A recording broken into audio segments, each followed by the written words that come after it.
हाय दोस्तों, आज हम सीखने वाले हैं कि डीजल जनरेटर क्या है और उसके पार्ट्स के नाम और उनका वर्किंग क्या है, वो हम आज इस वीडियो में देखेंगे। उसके पहले हम जान लेते हैं डीजल जनरेटर क्या है। डीजी हम उसे ज़्यादातर बोलते हैं, डीजल जनरेटर जिसे ज़्यादातर हम डीजी से नाम से हम जानते हैं, इसको हम डीजी ज़्यादातर बोलते हैं।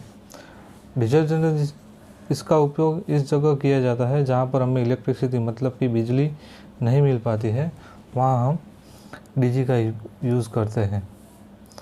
देखिए, डीजल जनरेटर एक ऐसा डिवाइस है जो कि डीजल इंजन और जनरेटर से जोड़कर बनाया जाता है। इस वजह से इनका नाम भी दोनों को मिक्स करके डीजल जनरेटर रखा है। इसके अंदर एक डीजल इंजन लगा होता है, डीजी के अंदर एक डीजल इंजन रहता है जो कि डीजल को बर्न करके मतलब उसको जला के हमें एक रोटेटिंग पावर देता है, मतलब एक मैकेनिकल एनर्जी हमें देता है। वो मैकेनिकल एनर्जी को क्या करता है, फिर इलेक्ट्रिकल में कन्वर्ट करता है। ओके, तो उससे हमें इलेक्ट्रिकल एनर्जी मिलती है। उसके डीजल इंजन है, उसके साथ एक अल्टरनेटर जुड़ा रहता है, उसी से हमें अल्टरनेटिंग घूमेगा, उसके साथ वो वाइंडिंग रहती है, उसकी वजह से हमें वो इलेक्ट्रिकल एनर्जी मिलती है। तो इस तरह से डीजल इंजन है वो काम करता है, मतलब कि जो मैकेनिकल टू इलेक्ट्रिकल में वो कन्वर्ट करता है। इसका उपयोग आपको कई जगह देखने को मिलता होगा, जैसे टेक्सटाइल कंपनी हो गई, माइनिंग हो गई, हॉस्पिटल है, ऑफिस है, और कहीं बड़े बड़े कोई सिटी एरिया है, सोसाइटी, वहीं पर भी इसका यूज़ करते हैं हम। देखेंगे डीजल, ये तो हो गया डीजल क्या है, मतलब आपको समझ में आ गया होगा। उसके बाद देखेंगे डीजल जनरेटर कितने टाइप के आते हैं। दोस्तों, डीजल जनरेटर है मेन 3 टाइप के हैं। एक है पोर्टेबल जनरेटर, दूसरा है इन्वर्टर जनरेटर और तीसरा है स्टैंड बाय जनरेटर। इसमें हम देखेंगे कि पोर्टेबल जनरेटर है,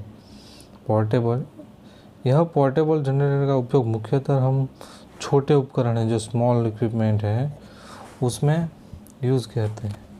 यह जनरेटर हमें इलेक्ट्रिसिटी देने के लिए गैस और फ्यूज का इस्तेमाल करते हैं। मतलब पोर्टेबल में हम गैस और डीजल है उसका यूज़ करते हैं। ये पोर्टेबल को हम कहीं पर भी ले जा सकते हैं, सिर्फ टेम्पररी बिजली के लिए हम इसको यूज़ करते हैं, पोर्टेबल वाले को। उसके बाद आता है इन्वर्टर जनरेटर। यह जनरेटर ये बिजली उत्पन्न करने के लिए अल्टरनेटर की सहायता ली जाती है, अल्टरनेटर की। ये भी डीजल इंजन से जुड़ा होता है, इसमें भी एक डीजल इंजन आता है, लेकिन इस इन्वर्टर जनरेटर में यह अंतर होता है कि हम इलेक्ट्रिसिटी 3 चरण में से निकालें, मतलब कि इसमें हम 3 फेज इलेक्ट्रिसिटी निकालते हैं, 3 फेज 415 वोल्ट इलेक्ट्रिक एनर्जी हो निकालते हैं इसमें, जो इन्वर्टर जनरेटर है इसी में। उसके बाद इन्वर्टर जनरेटर में सबसे पहली बिजली एसी सप्लाई की फॉर्म में होती है। ओके, आखिरी में डीसी करंट एसी, उसके बाद उसको डीसी करंट में बदला जाता है, होती है इसमें एसी में होती है, उसके बाद उसको डीसी में फिर बदलते हैं। उसके बाद आखिरी में डीसी के बाद उसको एसी में बनाया जाता है। पहले वो क्या है, एसी में प्रोड्यूस होती है, प्योर वो एसी नहीं होती, उसके बाद उसको डीसी में कन्वर्ट करते हैं, उसके बाद वो लास्ट में हम फिर से एसी में कन्वर्ट करते हैं। उसके बाद हम इन्वर्टर जनरेटर का इसीलिए हम यूज़ करते हैं।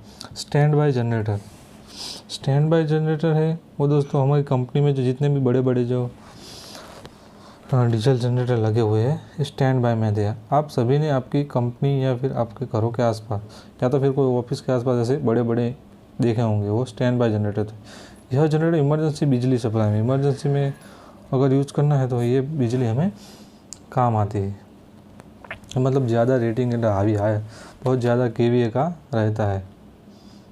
डीजल जनरेटर के मुख्य पार्ट क्या क्या है, देखो दोस्तों, डीजल जनरेटर मुख्य एक तो पहला हो गया डीजल टैंक है, उसके बारे में हम बात करेंगे। डीजल टैंक का उपयोग डीजल को स्टोर करने के लिए होता है। एक डीजल टैंक ज़्यादातर 500 से 1000 लीटर का होता है। उसके अलावा डीजल टैंक की कैपेसिटी इस बात पर भी डिपेंड करती है कि हम कितने समय के बैकअप रखना चाहते हैं, हमें कितना समय का बैकअप रहे उसके हिसाब से हम डीजल टैंक, या तो अगर ज़्यादा हमारा बैकअप होगा तो हम एक्स्ट्रा भी उसमें एक एडिशनल टैंक भी हम ऐड कर सकते हैं, और मतलब अपनी तरफ से। जो डीजल वाले तो देते हैं, लेकिन इसके सिवा अगर हमको एक एक्सटर्नल हमें भी ऐड करनी हो तो हम उसमें कर सकते हैं। उसके बाद आगे फ्यूल वाटर सेपरेटर। कई बार डीजल जनरेटर को खुली जगह पर रख जाता है। जब बारिश का मौसम आता है तो पानी फ्यूल में मिलने का डर रहता है, तो उस समस्या से बचने के लिए हम क्या करते हैं, फ्यूल वाटर सेपरेटर यूज़ करते हैं। उससे क्या है ना, पानी अलग हो जाएगा, डीजल भी अलग रहेगा। उसके बाद आता है फ्यूल फिल्टर या तो ऑयल फिल्टर, मतलब मेन कि वो फ्यूल ऑयल फिल्टर होता है। कई बार क्या है ना, ऑयल फिल्टर हम क्यों यूज़ करते हैं, कई बार ऐसा होता है कि डीजल में थोड़ा बहुत कचरा भी चला जाता है, उसके साथ ऑयल भी चला जाएगा, तो इस कचरे को निकालने के लिए हम ऑयल फिल्टर या तो फिर फ्यूल फिल्टर भी यूज़ करते हैं। मतलब दोनों का नाम तो एक ही है, मतलब वो ऑयल फिल्टर ही कहलाता है। एक्चुएटर क्या है, ये तो हो गए। हम अब एक्चुएटर की बात करेंगे। दोस्तों, एक्चुएटर की सहायता से हम यह पता चला कि डीजल इंजन में लोड के अनुसार कितना डीजल डालना है, कितना लोड है तो कितना डीजल यूज़ करना है, उसके साथ एक्चुएटर वो करता है। मतलब वोल्टेज मतलब बढ़ गया, मतलब लोड बढ़ता है, पर ज़्यादा लोड बढ़ेगा तो डीजल वो ज़्यादा कंज्यूम करेगा। तो ये सब डिपेंड करता है कौन है, ये सिग्नल सब देता है एक्चुएटर। इसलिए हम डीजी में एक एक्चुएटर भी रहता है। उसके बाद हमारा मेन पार्ट है इंजन। इस इंजन का काम क्या रहेगा, इसका काम हमें यह अल्टरनेटर को मैकेनिकल पावर देता है। मतलब हमने डीजल डाला है और डीजल से जो इंजन खुला है उसके साथ अल्टरनेटर रहता है। अल्टरनेटर क्या है, एसी इलेक्ट्रिसिटी प्रोड्यूस करता है। डीजल इंजन के अंदर एक रोटर होता है जो कि अल्टरनेटर को रोटेट करता है। एक उसमें रोटर रहता है, वो अल्टरनेटर को रोटिंग करेगा, जो जैसे वो इंजन चलेगा तो वो रोटेटिंग होगा अल्टरनेटर। उसके बाद हम देखेंगे lubricant, lube oil, filter. Lubricant oil का इस्तेमाल फ्रीक्वेंसी को कम करने के लिए होता है। इसका जो उपयोग है वो फ्रीक्वेंसी को कम करने के लिए। अगर कभी लूब ऑयल में छोटा मोटा कचरा जम गया तो उसे निकालने का काम यह लुब्रिकेंट ऑयल फिल्टर करता है। अब लूब ऑयल के साथ थोड़ा भी कचरा बचरा हो गया तो उसको निकालने के हम लूब ऑयल फिल्टर यूज़ करते हैं। उसके बाद आता है primary lube oil pump. Primary इस उपकरण का उपयोग मेन ये है कि लुब्रिकेंट ऑयल को हर जगह पहुंचाने के लिए होता है। लुब्रिकेंट ऑयल है उसको इंजन के अलग अलग पार्ट में पहुंचाने के लिए इसका यूज़ करते हैं हम। अब आती है, उसके बाद आती है 8वां नंबर है कूलिंग टैंक। देखिए, कूलिंग टैंक जब इंजन चलता है तो उसके अंदर होने वाले मोमेंट से लुब्रिकेंट ऑयल भी फ्रीक्वेंस होता है, जिससे यहाँ लुब्रिकेंट ऑयल गर्म हो जाता है। इस लुब्रिकेंट ऑयल को ठंडा करने के लिए बहुत ही ज़रूरी होता है। उसको ठंडा करने के लिए और कूलेंट और पानी और कूलेंट का उपयोग करता है। मतलब उसमें जो हम देखे कूलेंट टैंक है उसमें क्या है, वो कूलेंट रहता है। मतलब जो भी इंजन हीट होगा, ऑयल गर्म होगा, उसको कूलिंग के लिए हम कूलिंग टंकी का यूज़ करते हैं। उसके बाद आता है रेडिएटर और फैन। जब इंजन ज़्यादा समय तक चलता है ना तो उसके साथ इंजन के साथ साथ डिस्टिक वाटर भी गर्म हो जाता है। मतलब जो हमारा डिस्टिक वाटर है वो भी गर्म हो जाता है। इसको ठंडा रखने के लिए हम फैन और रेडिएटर दोनों का यूज करते हैं, मतलब कि एक्सटर्नल भी वो थोड़ा कूलिंग कर पाए। उसके बाद आता है कंट्रोल पैनल। इसकी साथ हमें जनरेटर को ऑन ऑफ करने के लिए उसके ऊपर डिस्प्ले होता है, जिसमें हम डीजी का आउटपुट वोल्टेज कितना है, बैटरी वोल्टेज कितना है, फ्रीक्वेंसी कितनी है, एम्पियर, ये सब कंट्रोल पैनल, पावर पैनल से हम देख पाते हैं। उसके बाद आता है एयर फिल्टर। डीजल को चलाने के लिए हम जो भी इक्विपमेंट, उसको एक ऐसा इक्विपमेंट है एयर फिल्टर। तो एयर फिल्टर क्या करेगा, डीजल जनरेटर को चलाने के लिए डीजल के साथ एयर भी ज़रूर होती है। उसके साथ तो एयर तो जाएगी, तो हम क्या, इसके लिए हम बाहर की हवा को उपयोग में लेते हैं। तो उसमें भेज रहेगा, तो उस भेज को एब्जॉर्व करने के लिए हम एक एयर फिल्टर लगा देते हैं, टर्बो चार्जर। देखिए दोस्तों, टर्बो चार्जर का काम क्या है वो देखेंगे अभी। टर्बो चार्जर का काम एयर फिल्टर होने के बाद उसको इंजन में डालना होता है।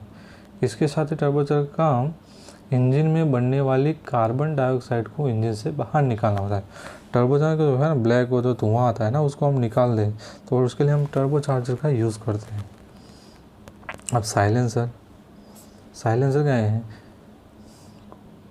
इंजन एंड अल्टरनेटर को कपल करने के लिए कपलिंग का उपयोग होता है। जब इंजन में घूमता है तो कपलिंग की वजह से उसके साथ अल्टरनेटर भी घूमता है, तो हम इसमें एक कपलिंग यूज़ करते हैं। सॉरी, पहले साइलेंसर का देख लेते हैं। जब साइलेंसर क्या चलता है तो बहुत ही आवाज़ करता है, तो उसको आवाज़ को हम कंट्रोल करने के लिए हम ना साइलेंसर यूज़ करते हैं। मतलब जो भी इंजन चलता है तो उसका जो आउटपुट है, मतलब जो धुआं निकल रहा है, वहीं पे हम साइलेंसर रख देते ताकि उसका जो वॉल्यूम उसको कंट्रोल करते हैं। कपलिंग, अल्टरनेटर और इंजन को कनेक्ट करने के लिए हम कपलिंग यूज़ करते हैं। उसके बाद है अल्टरनेटर, इलेक्ट्रिसिटी हमें जो प्रोड्यूस करते हैं एसी, तो उसके लिए हम अल्टरनेटर का यूज़ करते हैं। उसके बाद है ऑटोमेटिक वोल्टेज रेगुलेटर। ये इसको क्या करते हैं, हम शॉर्ट में बोलते हैं AVR, ऑटोमेटिक वोल्टेज रेगुलेटर। उसको डीसी वोल्टेज को सही करने के लिए होता है। जब भी वोल्टेज कम या तो ज़्यादा होता है तो हम इससे मेंटेन करते हैं। उसके बाद आता है एक्साइटर का काम क्या है? यह AVR मतलब ऑटोमेटिक वोल्टेज लेवल मिलने वाला कमांड के अनुसार वोल्टेज को सेटअप करना है, तो उसके लिए हम एक्साइटर यूज़ करते हैं।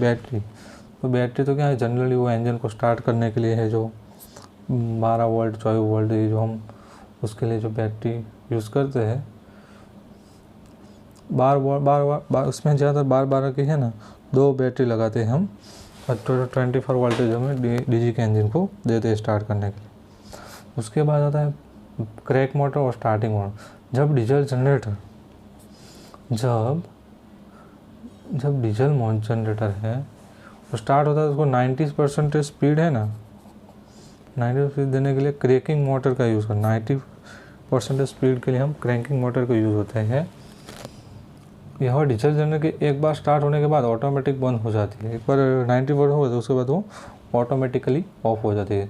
इसका काम बैटरी की मदद से इंजन को ऑटोमेटिक स्टार्ट करना होता है। इसका काम क्या है, बैटरी की मदद से इंजन को ऑटोमेटिकली स्टार्ट करना है। उसके बाद आता है गवर्नर। अल्टरनेटर को घुमाने के लिए इंजन की रोटर की स्पीड नॉर्मली कितनी रहती है? 1500 आरपीएम नॉर्मली होना ज़रूरी है। तो जब रोटर की स्पीड कम या ज़्यादा होती है तो उसमें मेंटेन करने हम गवर्नर का ही उपयोग करते हैं। एक तो गवर्नर आता है, उसी से हम वो स्पीड मेंटेन करते हैं। उसके बाद आता है फ्लाई व्हील है, उसकी बात करें तो जब अगर कभी गलती से डीजल जनरेटर के अंदर कोई शॉर्ट सर्किट या किसी भी प्रकार का कोई इलेक्ट्रिकल फॉल्ट आ जाए तो यह सर्किट ब्रेकर ऑटोमेटिक ट्रिप होकर हमारे ऊपर को सुरक्षा देता है। अगर फ्लाई व्हील की बात है, जब 1500 आरपीएम घूम रहा होता है तो स्पीड में अचानक चेंज ना आ जाए, इसके लिए हम फ्लाई व्हील का उपयोग करते हैं। जब वो घूमता है तो उसके लिए हम एक एक्स्ट्रा फ्लाई व्हील लगते हैं। उससे क्या है ना, 1500 स्पीड आरपीएम है ना, उसमें कोई चेंज ना, इसके लिए हम फ्लाई व्हील उसको यूज़ करते हैं। उसके बाद आता है लास्ट में है सर्किट ब्रेकर, सर्किट ब्रेकर। अगर गलती से भी इसमें पैनल में कोई शॉर्ट सर्किट ऐसा कुछ हो गया तो उसको कंट्रोल करने के लिए हम सर्किट ब्रेकर का यूज़ करते हैं। हाँ दोस्तों, तो इस वीडियो में आपको पूरा ख्याल आया होगा कि मतलब डीजल इंजन क्या है, कैसे काम करता है, उसके कितने टाइप है, अलग अलग पार्ट का मैंने आपको उसमें बताया कि ये का इक्विपमेंट है उसका, ये काम है। तो प्लीज़ दोस्तों मेरे चैनल को लाइक और सब्सक्राइब कीजिए।